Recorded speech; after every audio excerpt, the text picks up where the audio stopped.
여러분이 주인공일 수 있습니다. 어제 됐으니까 오늘 하루만 더 살아보자. 그 다음에 내일은 오늘도 살았으니까 내일 하루 더 살자. 그래서 이제 제 얘기 좀 간단하게 할게요. 저는 우연히 아주 운이 좋아가지고 만 32살에 대우그룹에 임원이 된 적이 있었어요. 근데 뭐 어떻게 해서 됐냐고 그러는데 그건 난들 모르죠. 그때 김무중 회장이 시켜줬으니까 된 거니까 그 양반 맘인데, 근데 하여튼 그 양반한테 필요했던 사람으로 인정받은 게 32살이었어요. 그래서 난 처음에 농담인 줄 알았는데 어느 날 초인종이 울려서 갔더니 한 60 된 양반이 왔더라고요. 그래서 당신 누구냐니까 오늘부터 당신을 모시기로 한 기사라는 거예요. 그래가지고 회사로 출근해야 되니까 모시러 왔대. 그래서 앞시 운전석에는 나이 60 된 양반이 운전을 하니까 부동자세로 앉아서 출근을 했어요. 그래가지고서는 갔더니 이게 리얼 상황이더라고요. 그런데 난 32살 때 내 나이가 무지장 많은 줄 알았거든요. 그래서 이제 인정받는데 1년 걸렸어요. 그러고 참 열심히 했어요. 그런데 내가 몰랐던 거는 우리나라가 IMF가 오는 걸 몰랐었어요. 근데 IMF가 오는 때 대우그룹은 자금 조달을 자꾸 그러다 보니까 금융이 돌아가지가 않는 거예요. 그게 대우그룹이 무너지게 된 계기예요. 그러고 나니까 누군가는 뭐 경영 책임을 져야 될 것 같아서 제일 먼저 사표 쓰고 나온 게 나중에 보니까 저더라고요. 그래서 셀러리맨을 그만둔 게 99년 12월 31일이었어요. 그게 내 나이 45이었습니다. 그래서 45에 이제 정년퇴임을 한 거예요. 그래서 이제 취직을 하려고 했더니 그 당시에 워낙 분위기가 안 좋아서 취직이 안 되더라고요.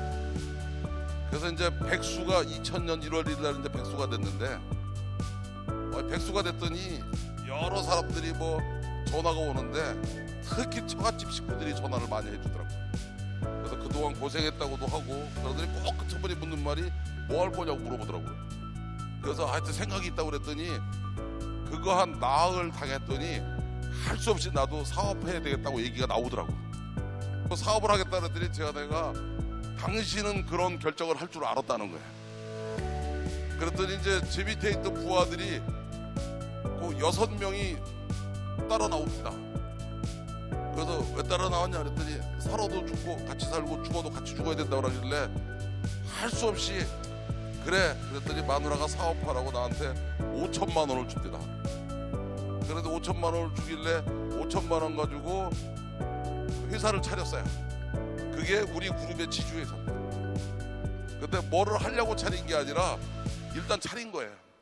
그래서 다들 뭐 할 거냐고 쳐다보고만 있는데 내가 뭐 할 게 있었으면 진작 했지. 백수 된 다음에 하겠습니까? 그런데 제 안에는 또 맨날 당신만 믿어 그렇게 하고 뭐 그래서 안 되겠길래 도망을 가기로 생각하고 미국으로 가겠다 그랬더니 다들 현명한 선택이래요. 그러니까 그 큰 물에 가서 놀아야 된다는 거야. 그래가지고서는 미국 갈 때 여러 사람들이 잘 가라고 하는데 그게 다시는 돌아오지 말라는 인사만 하고 갔더라고요. 그래서 이제 제일 먼저 LA를 갔는데 거기 갔던 사람들이 왜 왔냐고 하길래 사업 구상하러 왔더니 세탁소 하는 사람은 나한테 세탁소 하라고. 그러면서 자기 거 싸게 팔 테니까. 그 다음에 식당 하는 사람은 뭐니 해도 식당이라는 거야. 그래가지고 거기 더 있다가는 안 되겠길래 도망을 간 게 샌프란시스코야. 왜냐면 거기 한국인이 직접 찍으니까. 근데 그때 산호세 호텔비가 엄청나게 비쌀 때였어요. 근데 갔더니 80불짜리 모텔이 있길래 갔어요. 그리고 그 다음날 이게 왜 80불인 줄 알았어요. 기찻길 옆에 있는데 5분에 기차가 한 대씩 가는 거예요. 그래서 이제 저녁만 되면 기차 세는 거예요. 기차 한 대, 기차 두 대. 그러다가 기차가 안 오면 걱정이 되기 시작하는 거예요. 사고 난 거 아니에요. 오면은 안도가 되고. 그래서 며칠 밤은 기차 세다가 밤을 샜어요. 그러고 이제 며칠 밤 지난 다음에 이렇게 바깥에 나가 보니까 거기가 바이오밸리다 거기가. 그러고 그 앞에 보니까 엄청나게 큰 회사가 있는데 그게 제넨텍이라는 회사더라고요. 그게 그 당시에는 세계에서 제일 큰 바이오텍 회사였었어요. 그래가지고 그 앞에 갔더니 얼씬도 못하게 하는 거예요. 그래서 가만히 보니까 이 바이오텍이 뭔지는 모르지만 이거 하면 괜찮겠다는 생각을 그때 처음 했어요. 그 이유가 사실은 이렇게 어려운 문제를 알았으면 몰라 안 했을 텐데, 그때는 이렇게 쭉 보니까 뭐 건물 좀 있고 그러길래 만만해 보여서 자 그래 바이오텍이다 이렇게 생각을 했었어요. 그 다음에 이제 또 그때 생각했던 것 중에 재미난 거는, 그러다 보니까 뭐 오라는 사람도 없고 갈 데도 없으니까 이제 도대체 바이오는 뭐고 제약사업은 뭔가 하고서는 이제 공부를 하기 시작했어요. 한 개씩 자료를 모으기 시작했어요. 근데 뭐 모으다 보니까 한 3달쯤 지나니까 내 호텔 결혼박에 전 세계 제약회사의 지도가 다 있더라고요. 그러고 나는 그 전까지는 약이라고는 아스피린밖에 몰랐었어요.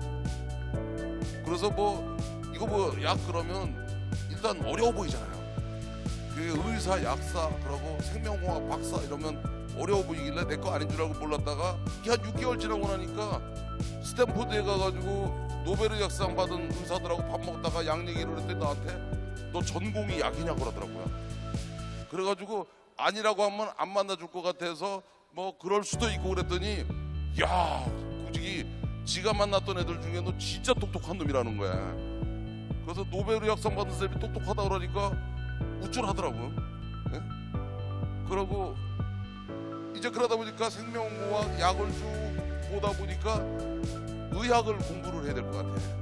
나는 이제 와서 가만히 생각해보면 내가 성공하게 된 가장 큰 이유는 딱 뭐냐? 간단해요. 사업하는 사람들이요, 정말 처음에 이제 성공한 사람들이 물어보면 왜 사업을 시작하셨습니까? 그럼 거창하게 얘기하는데 왜 사업 시작했냐? 취직이 안 되니까 사업 시작하는 거야. 그래서 취직이 되면 사업을 안 하지. 나도 배우에서 그만두고 재취업이 됐으면 사업 안 했어요. 그 다음에 처음에는 왜 추울증 살증 일어나느냐?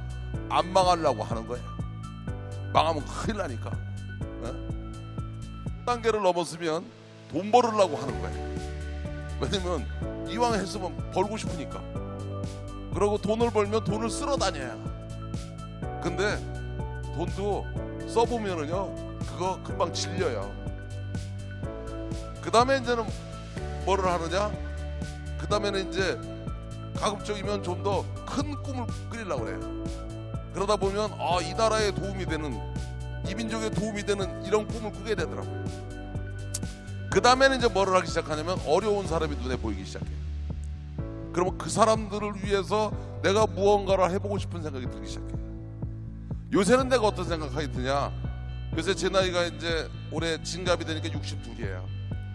내가 얼마나 더 오랫동안 사업을 할 줄은 모르겠는데 이제 후배들한테 짐이 되기 전에 떠나야겠죠.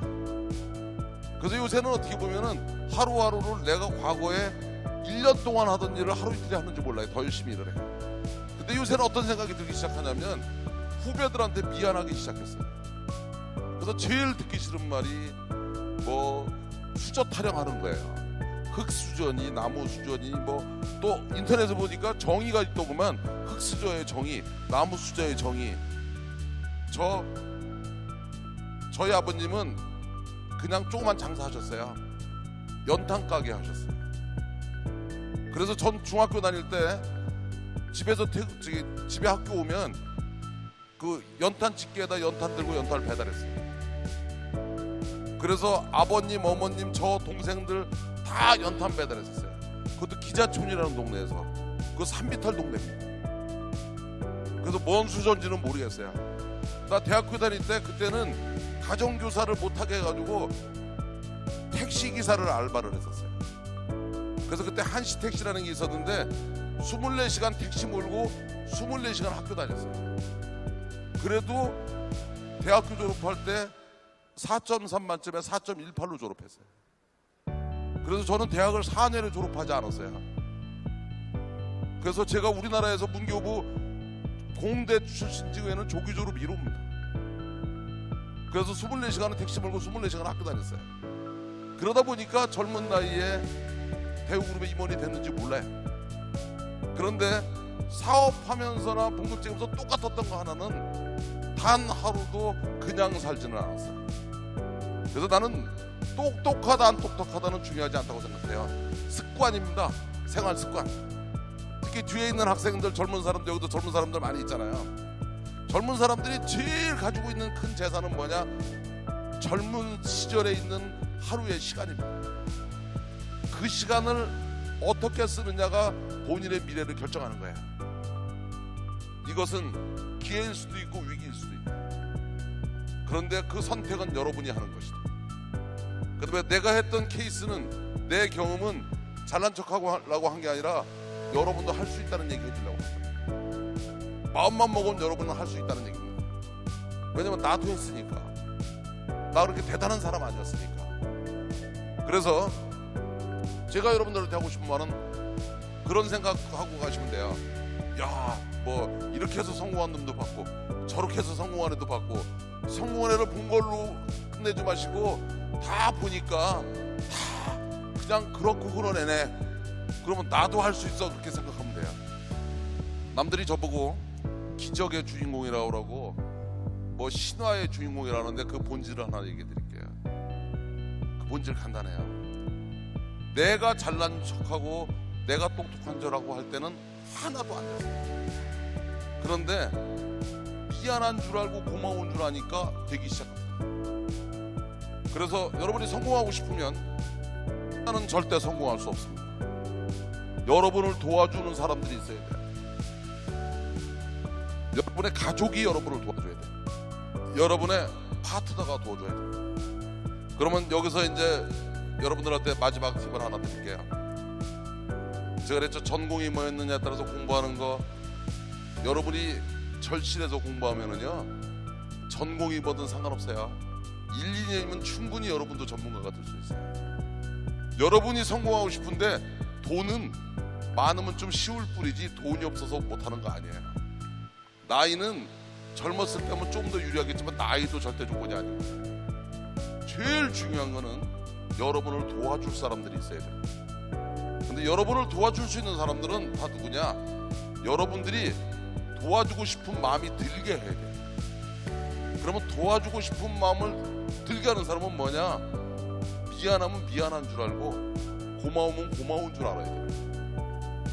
그래서 사실은 이런 새로운 시대가 왔을 때 여러분들도 누가 되든 다 할 수 있어요. 근데 공부를 열심히 하는 것만으로 안 되는 거고, 정보를 많이 가지고 있는 것도 안 되는 거예요. 이거는 필요 조건인데도 필요 충분 조건이 안 돼요. 근데 진짜 성공하고 싶으시면 다른 사람이 좋아하는 사람이 되십시오. 그래서 진짜 성공하고 싶으면 뒤에 있는 학생들한테 물어볼게. 니네가 나중에 성공하고 싶으면 네 친구가 지금 현재 5명밖에 안 되면 고등학교 졸업하기 전에 15명으로 늘려. 대학을 졸업하기 전에 50명으로 늘려. 그래서 집에 네가 들어가면 니네 가족이 너를 보고 행복해야 돼. 친구들한테 가가지고 네가 가면 친구들이 네가 나온 걸로 좋아해야 돼. 그래서 회사를 입사하면 너 때문에 그 회사 분위기가 바뀌어야 돼. 그래서 자기 주변을 바꿀 수 있는 사람은 모든 일을 할 수 있어요. 그런데 그거 나한테 처음 듣는 얘기도 아닐 거예요. 초등학교 때부터 배웠던 얘기예요. 그런데 목숨 끊을 생각을 하고 모든 걸 내려놓으니까 나도 모르게 알게 되더라고요. 그래서 죽기 전에는 모든 걸 다, 모든 사람이 그걸 알아요. 근데 알고 죽은 사람이 태반이에요. 여러분도 할 수 있습니다. 이런 시대는 온다는 확신을 가지고 지금 여러분이 공부하는 것보다 공부의 폭을 넓히세요. 정보의 폭을 넓히세요. 그리고 또 여러분의 생각과 행동을 바꾸세요. 생활 습관을 바꾸세요. 그래서 큰 꿈을 꾸려면 많은 아군이 있어야 됩니다.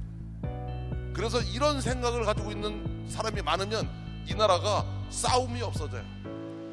이 나라가 갈등이 없어져요. 그러면 나라가 행복해져요.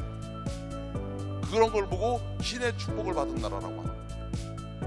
그래서 그 나라에 있는 젊은이들이 성공할 거냐 성공하지 않을 거냐는 그 나라를 가보면 합니다. 그리고 그리고 그 기회에 여러분이 주인공이를 바라겠습니다. 가장 큰 위기는 아무 변화가 없는 거예요. 나는 안 된다고 생각하는 데서 벗어나세요. 흑수저 타령 이런 거 그만하세요. 나도 흑수저였는데 사실 한 11년 했더니 전 세계 몇백 대까지 휙 들어가 버리더라고요. 근데 한 가지 확실한 거는 전 세계 별거 아니에요. 영어 잘해야지 전 세계 나가는 거 아니에요. 나 영어 잘 못해요. 영어 때문에 비즈니스 못 해본 적도 없어요.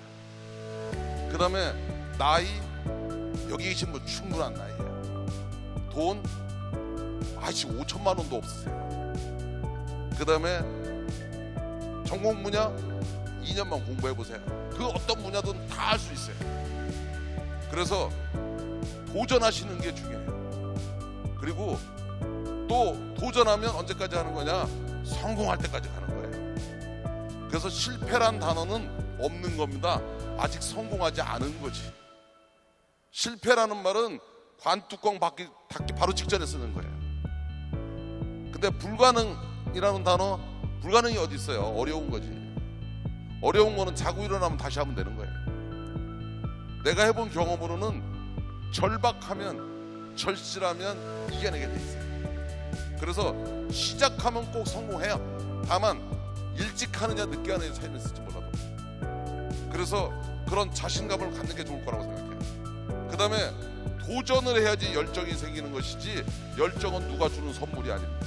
그 다음에 더 중요한 것은, 제일 중요한 것은, 성공하고 싶은 사람은 모든 사람이 좋아하는 사람이 되줘야 돼요. 그래서 최소한도 미안함과 고마움을 아는 사람이 성공을 할 수 있고, 그런 사람만이 성공을 해야 됩니다. 그걸 모르는 사람이 성공을 하면 그건 재앙이에요. 그래서 내가 해본 경험이 그렇습니다. 그래서 이런 새로운 시대가 오는 것이 여러분 모두에게 기회이기를 바랍니다.